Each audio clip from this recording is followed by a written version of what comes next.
Shalom, shalom, peuple de Dieu. Bonjour à tous, bonjour à toutes les personnes qui vont nous suivre. Tout dépend de l'heure à laquelle que vous êtes connectés ou encore du pays où vous vous êtes trouvés. Bien-aimés, c'est notre émission Amour pour ta vie. 10 minutes de vérité biblique pour marcher avec notre Dieu. Nous sommes là avec le mot espérance, les mots qui nous tient tous, le mot qui est au centre de gravité. J'appelle cela le centre des gravités de notre existence, parce que celui qui n'espère pas ne vit pas. Parce que la Bible le déclare, hein, il y a de l'espérance pour ceux-là qui vivent, puisque nous croyons que nous avons une personne qui tient notre espérance et qui résout tous les problèmes que nous lui présentons au travers de notre espérance. Seigneur Dieu, nous voici à la fin de notre semaine avec le mot l'espérance.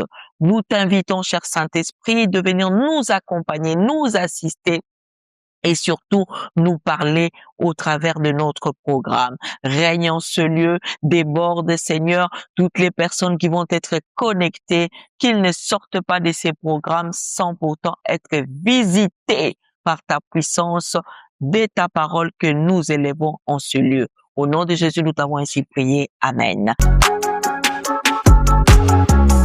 Bien-aimés, nous allons finir ces mots espérance. Bien-aimés, l'espérance qui est dans la vie de tout un chacun, du nouveau-né jusqu'à la personne qui va mourir, nous, tant que tu respires. Sache que l'espérance est en toi. Il y a cette option, mais cette option ne se fait pas directement ou spontanée. Cette opération nécessite ta collaboration, nécessite à ce que toi tu puisses le mettre toi-même en pratique. C'est pourquoi j'avais dit, garde ton doigt sur cette option. Quand tu en as besoin, tu appuies dessus et lorsque tu appuieras, la personne qu'on appelle l'espérance. Moi, j'ai compris que l'espérance est une personne. L'espérance est une personne parce que, comme je l'ai dit et je le répète encore, nous ne pouvons pas espérer à n'importe qui. Notre espérance doit être placée en Jésus-Christ de Nazareth. Parce que c'est en lui qu'on puise les solutions. Mais l'homme ne te donne pas les solutions. L'homme ne te donne pas les solutions. Tu dis, mais non, pasteur, Jésus ne descendra pas. Tout ce que tu peux dire, je te l'accorde. Mais Jésus utilise un homme pour t'apporter une bénédiction. Jésus utilise une personne pour venir t'apporter une bénédiction. Tout ce que tu attends passe par l'homme. L'homme que tu vois est porteur de bénédiction. Mais l'homme n'est pas notre espérance. Une grande différence. Pour espérer, on espère en Jésus, lui qui sait la personne qu'il va utiliser, lui qui sait le moment qu'il va utiliser, lui qui sait l'objet qu'il va utiliser, lui qui sait même le montant qu'il va utiliser pour déclencher quoi? Ta bénédiction. C'est pourquoi portons notre espérance en Jésus. Alors nous allons lire un verset pour le dernier jour. Nous sommes dans Romains, chapitre 15 au verset 13. La Bible déclare: que le Dieu de l'espérance vous remplisse de toute joie et de toute paix dans la foi, pour que vous abondiez en espérance par la puissance du Saint-Esprit. Bien-aimés, nous devons être porteurs. Tu dois être un porteur d'espérance. Tu dois être un accompagnateur de l'espérance. Tu dois être comblé d'espérance, bien-aimé. C'est possible. Mais pour activer l'espérance en toi, tu as besoin de ces deux choses que la Bible a soulignées en ce lieu. Tu dois être rempli de joie et de paix. Tu dois être rempli de joie et de paix. Parce que la joie s'oppose dans des moments de tempête. Lorsque les tempêtes soufflent fort, lorsque tu manifestes la joie, c'est comme si tu as déjà manifesté l'espérance. La joie fait partie des signes d'une personne qui en lui a l'espérance. Parce que lorsque tu as la joie, tu affirmes que malgré le problème, malgré la situation que je suis en train de traverser maintenant, moi j'ai la joie parce que je sais que mon espérance est à côté. Mon espérance a pris contrôle. Mon espérance a pris connaissance de ce qui me tracasse ici. Et mon espérance, c'est Jésus. l'espoir. Et grâce à lui, la solution va apparaître. Bien-aimé, les deux éléments qui fait que tu puisses être porteur de l'espérance, c'est la joie et la paix. La Bible dit, soyez joyeux. Je vous laisse ma paix. Je vous donne ma paix. Je vous la laisse pas comme le monde peut vous donner. Parce que lorsque tu as ces deux choses, l'espérance est continuelle dans ta vie. Et Jésus aime ça.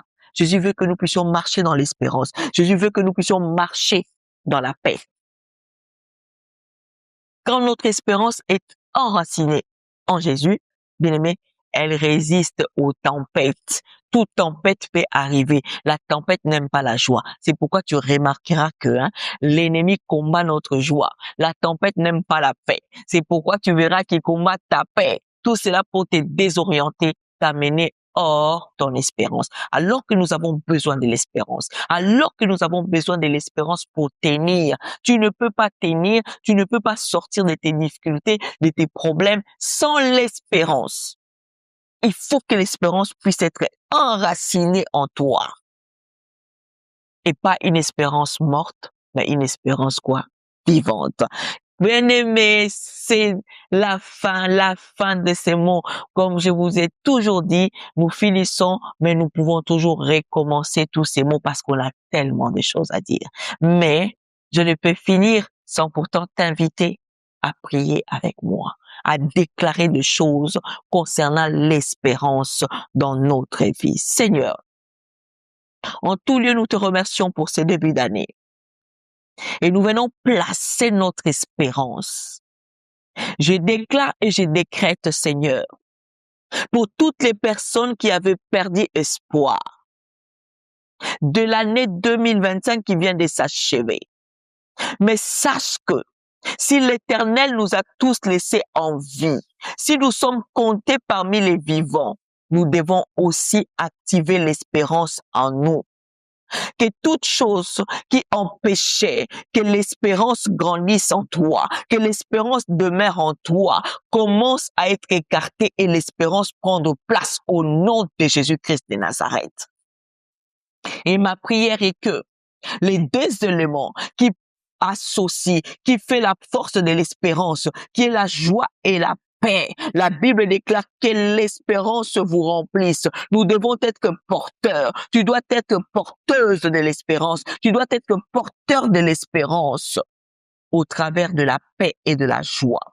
Que la joie du Seigneur, que la joie de notre Seigneur Jésus-Christ puisse encore en jaillir, puisse encore prendre place, puisse encore demeurer dans ta vie, ainsi que sa paix. Et la Bible déclare que vous allez abonder en espérance si vous avez ces deux choses. Je décrète que la paix, là où il n'y avait pas la paix, là où la paix était confrontée par des tempêtes, que les tempêtes soient transformées en joie. Là où, Père de gloire, Seigneur, où la paix était confrontée par des souffrances, par de tout type de complications, que toutes choses prennent place au travers de la joie et la paix de notre Seigneur Jésus-Christ. Et cette année, que tu ne manques pas la joie tous les jours de ta vie. Que cette année, que tu vives avec la paix du Seigneur toute ta vie. Cela ne s'éloignera pas, quelle que soit la tempête, parce que l'espérance est en toi. Dans le nom de Jésus, nous t'avons ainsi prié. Amen.